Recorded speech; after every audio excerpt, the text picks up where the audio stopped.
Emotional ಒಂದು connection ಅಪ್ಪಾಜಿಯ ಸಾಕಷ್ಟು ಹುಟ್ಟುಹಬ್ಬವನ್ನು ಮೆಮೊರೀಸ್ ಇದ್ದೇ ಇರುತ್ತೆ ಅಪ್ಪಾಜಿಯ ಹುಟ್ಟುಹಬ್ಬ ಅಂತ. ಎಮೋಷನ್ ಅನ್ನೋದಕ್ಕಿಂತ ಏನಂದರೆ ಆ ಫೀಲ್ ಬರೀ ಅಪ್ಪಾಜಿ ಹುಟ್ಟುಹಬ್ಬದ ದಿವಸ ಮಾತ್ರ ಬರೋದಲ್ಲ, ಇಡೀ ವರ್ಷ ಅವ್ರು ನೆನೆಸ್ಕೊಳ್ಳೋದಿರೋ ಒಂದು ದಿನವೇ ಇಲ್ಲ. ಅದು ನೆನೆಸ್ಕೊತಾರೆ, ಅಪ್ಪಾಜಿ ಆಗಲಿ, ಅಮ್ಮ ಆಗಲಿ, ಅಪ್ಪು ಆಗಲಿ, ಅದಕ್ಕೇನು ಪರ್ಟಿಕ್ಯುಲರ್ ಡೇ ಬರಬೇಕು ಇಲ್ಲ, ಅದಕ್ಕೇನು ಒಂದಿಲ್ಲ. ಬಟ್ ಎಲ್ಲ ದಿನ ನೆನೆಸ್ಕೊತಾ ಇರ್ತೀವಿ, ಪ್ರತಿದಿನ ನೆನೆಸ್ಕೊತಾ ಇರ್ತೀವಿ. ಅದರಿಂದ ಬಟ್ ಇದಿದೆ, ಫೀಲ್ ಇದೆ. ಬಟ್ ಆದ್ರೂ ಬಟ್ ಅವ್ರು ನಾವು ಇಲ್ಲ ಅಂತ ನಾವು ಅನ್ಕೊಳ್ಳೋದು, ಅವರ ಜೊತೆ ಇರ್ತಾರೆ.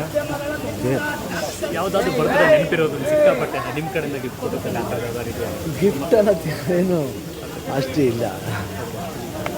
ಮತ್ತು ಈ ವರ್ಷದ ಹುಟ್ಟುಹಬ್ಬಕ್ಕೆ ಮತ್ತೊಂದು ಸ್ಪೆಷಲ್ ಅಂದರೆ ಪವಿತ್ರ ಕಟ್ಟೆ ಮಗಳ ಪ್ರೀತಿಯ ಸಿನಿಮಾ ಆ್ಯಕ್ಚುಲಾಗಿ ಕನ್ಸ್ಪೆಕ್ಟ್ ಬಂದಂಥ ಸಿನಿಮಾ, ಸೊ ಅದು ರಿಲೀಸ್ ಅದು ಅದೇ ಅದು ಹೆಂಗೆ ಈ ಡೇಟ್ ಬಂದ ಸಿಕ್ಕಾಕತ್ತಂದ್ರೆ ತುಂಬಾ ಅದು ಫೆಬ್ರವರಿ ಬರಬೇಕಂತಿತ್ತು. ಆಮೇಲೆ ನಾನು ಹುಷಾರಿದ್ದ ಕಾರಣ ನಾವು ಅಲ್ಲಿ ಹೋಗ್ಬೇಕಾಯ್ತು. ಅಲ್ಲಿ ಪಾಪ ನೀವಿನೂ ಅಲ್ಲಿ ಬಂದ್ಬಿಟ್ಟಿಲ್ಲ ಅದು. ಸೊ ಇಲ್ಲಿ ಇರಲಿಲ್ಲ. ಸೊ ಅವಾಗ ಏನಾಯಿತು, ಒಂದು 1 ಮಂತ್ 1.5 ಮಂತ್ ಪೋಸ್ಟ್ಪೋನ್ ಮಾಡಿದೆ. ಕರೆಕ್ಟ್ ಅದು ಅಪ್ಪಾಜಿ ಬರ್ತ್ಡೇಗೆ ಬಂತು. ಸೊ ಮತ್ತು ದಿನ ರಿಲೀಸ್ ಆಗಿದೆ. ಒಳ್ಳೇದಾಗಬೇಕು ಇಡೀ ಟೀಮ್ಗೆ ಅಂತ. ಇಲ್ಲ ಏನು, ಅವರೇ ನನಗೆ ಗಿಫ್ಟ್ ಕೊಟ್ಟಿದ್ರು ಅಷ್ಟೇ. ನಾನು ಬಂದಿರೋದು ಒಂದು ಗಿಫ್ಟ್ ಅವರು. ಸೊ ಆ್ಯಕ್ಚುಲಾಗಿ ಪಾಪ ಈಗ 10 ವರ್ಷದ ಮಕ್ಕಳೇ ಇಲ್ದಿರೋ ನಾನು ಬಂದಿದ್ದು, ಅದು ಐ ಥಿಂಕ್ ನನಗೆ ಅದು ಗಿಫ್ಟ್. ಅದು ಬಟ್ ಇವತ್ತಿನ ಗಂಧದ ಗುಡಿ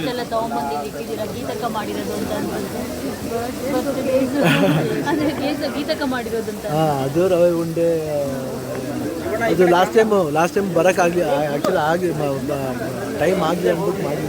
ಅದಕ್ಕೆ ಸತಿ ಅಮ್ಮ ಅಪ್ಪು ಎಲ್ಲರಿಗೂ ಸೇರಿ ಮಾಡಿ ಗಂಧದ ಗುಡಿ ರಿಲೀಸ್ ಆಗಿರೋದು. ಯಾಕಂದರೆ 52 ಅದು ಲಕ್ಷ್ಮೀ ದೇವಿ ಅವರು ಎಲ್ಲರೂ ಎಲ್ಲ ದೊಡ್ಡ ದೊಡ್ಡ ಆರ್ಟಿಸ್ಟ್ಗಳು, ಬಾಲಕೃಷ್ಣ ಅವರು, ನರಸಿಂಹರಾಜು ಅವರು, ಅಯ್ಯೋ ಎಷ್ಟು ಜನ ಹೇಳ್ತಾ ಹೋದರೆ ಬಾಲಕೃಷ್ಣ ಭಾಳ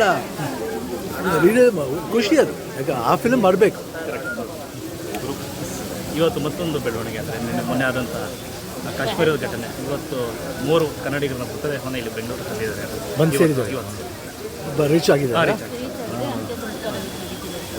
ಪಾಪ ನೋವಾಗುತ್ತೆ. ಪಾಪ ಅಂತ್ಯ ಸಂಸ್ಕಾರ ಅಂದರೆ ಅನ್ನೋದೇ ಒಂದು ಪಾಪ ದುಃಖವಾದ ವಿಷಯ. ಅಂದರೆ ಖಂಡಿತ ಯಾಕೆ ಒಂದು ಹ್ಯುಮ್ಯಾನಿಟಿ ಇಲ್ವಾ ಇವ್ರಿಗೆ ಅಂತ ನಮ್ಗೆ ಅದೇ ಒಂದು ಸತಿ ಯೋಚನೆ ಬರೋದು. ಅಂದರೆ ಯಾತಿಗೆ ವೈ ದಿಸ್ ಟೈಪ್ ಬೇರೆ ಈ ರೀತಿ ಒಂದು ಏನಂತೀವಿ, ಈ ರೀತಿ ಒಂದು ಕೋಪ ಏನು, ಅನ್ನೆಸರಿ ಕೋಪ ಯಾತಿಗೆ ಬೇಕು? ಮನುಷ್ಯನ ಅರ್ಥ ಮಾಡ್ಕೊಂಬಿಟ್ಟಿರೋದು.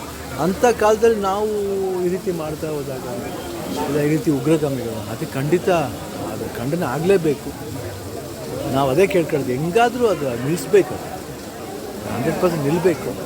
ಭಾಳ ನೋವಾಯಿತು ನೋಡ್ಬಿಟ್ಟು ನಮಗೆ.